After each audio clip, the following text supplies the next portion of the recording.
Bismillahirrahmanirrahim. Assalamualaikum warahmatullahi wabarakatuh. Perkenalkan, nama saya Muhammadul Karnain dari Prodi Bimbingan dan Konseling kelas C. Untuk pemenuhan nilai ulangan tengah semester mata kuliah Pendidikan Agama Islam, saya akan mencoba menjelaskan beberapa materi yang telah didiskusikan. Yang pertama yaitu mengapa dan bagaimana pendidikan agama Islam diajarkan di perguruan tinggi.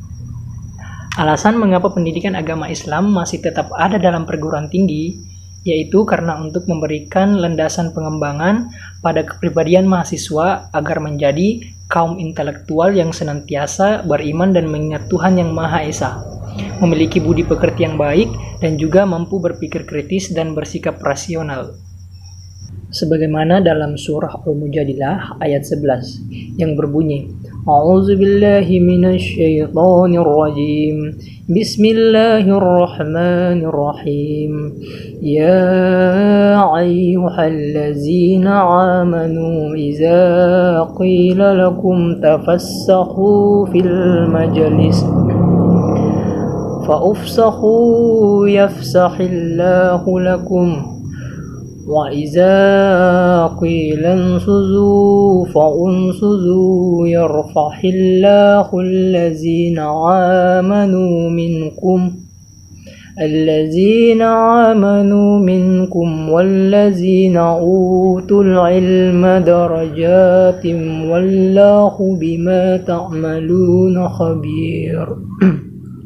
Yang artinya, wahai orang-orang yang beriman, apabila dikatakan kepadamu, berilah kelapangan di dalam majelis-majelis, maka lapangkanlah. Niscaya Allah akan memberi kelapangan untukmu. Dan apabila dikatakan berdirilah kamu, maka berdirilah. Niscaya Allah akan mengangkat derajat orang-orang beriman di antaramu dan orang-orang yang diberi ilmu beberapa derajat.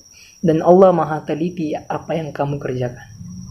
Mata kuliah pendidikan agama Islam di perguruan tinggi memiliki landasan ideologis, historis, sosial budaya, psikologis, dan yuridis atau norma yang sangat kuat.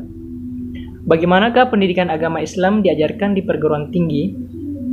Pendapat pertama menyatakan pembelajaran pendidikan agama Islam di perguruan tinggi perlu kaya dengan substansi. Mahasiswa harus dibekali dengan sebanyak-banyaknya materi pendidikan agama Islam.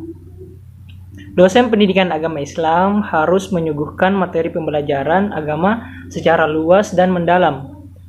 Pendapat kedua menyatakan pembelajaran pendidikan agama Islam di perguruan tinggi perlu kaya dengan proses.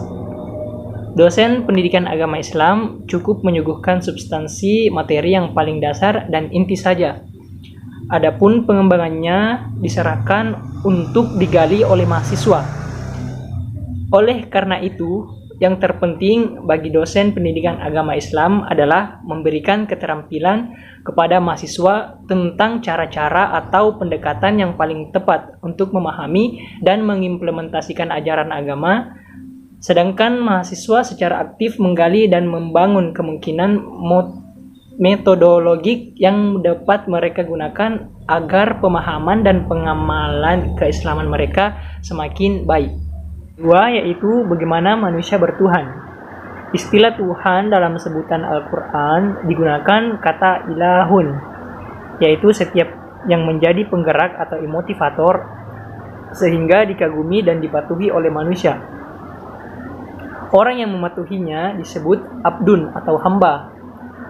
Kata ilah atau Tuhan di dalam Al-Quran konotasinya ada dua kemungkinan, yaitu Allah dan selain Allah. Subjektif atau hawa nafsu dapat menjadi ilah atau Tuhan. Benda-benda seperti patung, pohon, binatang, dan lain-lain dapat pula berperan sebagai ilah. Sebagaimana dalam firman Allah dalam surah Al-Baqarah ayat 165 yang berbunyi, A'udzubillahi minasyaitonirrajim. Bismillahirrahmanirrahim. Wa minan nasi man yattakhidhu min dunillahi andadan yuhibbunahum ka hubbillah والذين آمنوا أشد حبا لله ولو يرى الذين ظلموا إذ يرون العذاب أن القوة لله جميعا وأن الله شديد العذاب, yang artinya, dan di antara manusia ada orang-orang yang menyembah tandingan-tandingan selain Allah. Mereka mencintainya sebagaimana mereka mencintai Allah. Adapun orang-orang yang beriman amat sangat cintanya kepada Allah. Dan jika seandainya orang-orang yang berbuat zalim itu mengetahui ketika mereka melihat siksa atau pada hari kiamat, bahwa kekuatan itu kepunyaan Allah semuanya, dan bahwa Allah amat berat siksaannya, niscaya mereka menyesal. Yang ketiga yaitu bagaimana agama menjamin kebahagiaan.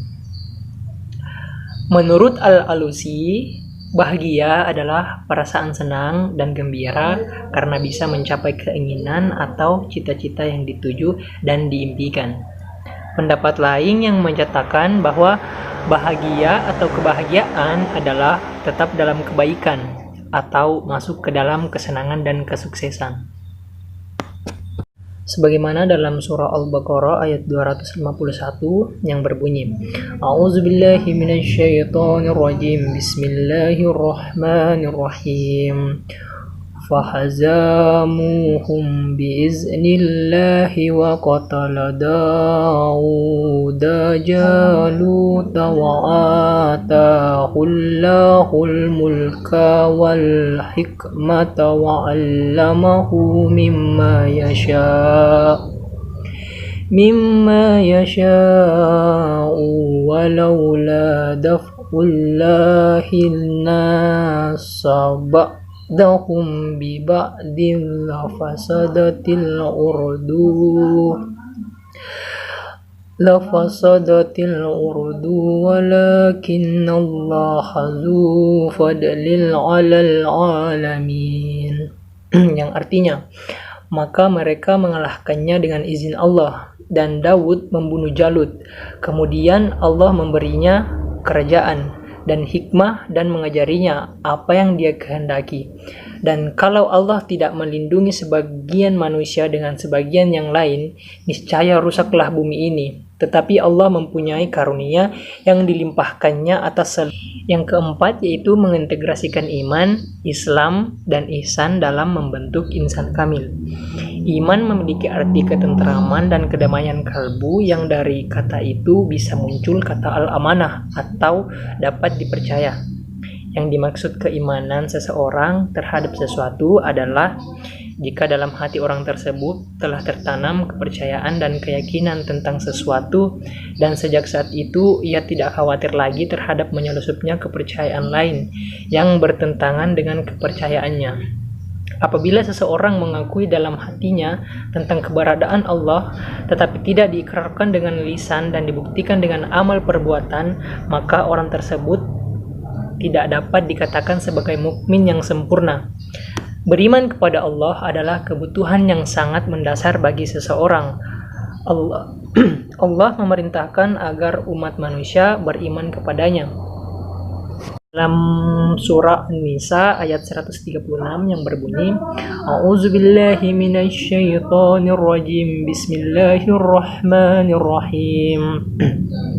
Ya ayyuhallazina aminu billahi wa rasulih wal kitabil ladzi nazzala ala rasulih wal kitabil ladzi anzala min qablu wa man yakfur billahi wa malaikatihi wa kutubihi wa rusulihi wal yawmil akhiri faqad dhalla dhalalan ba'id.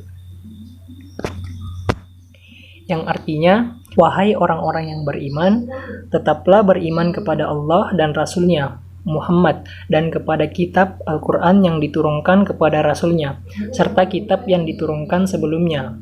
Barang siapa ingkar kepada Allah, malaikat-malaikatnya, kitab-kitabnya, rasul-rasulnya, dan hari kemudian, maka sungguh orang itu telah tersesat sangat jauh. Yang kelima yaitu bagaimana membangun paradigma Qur'ani.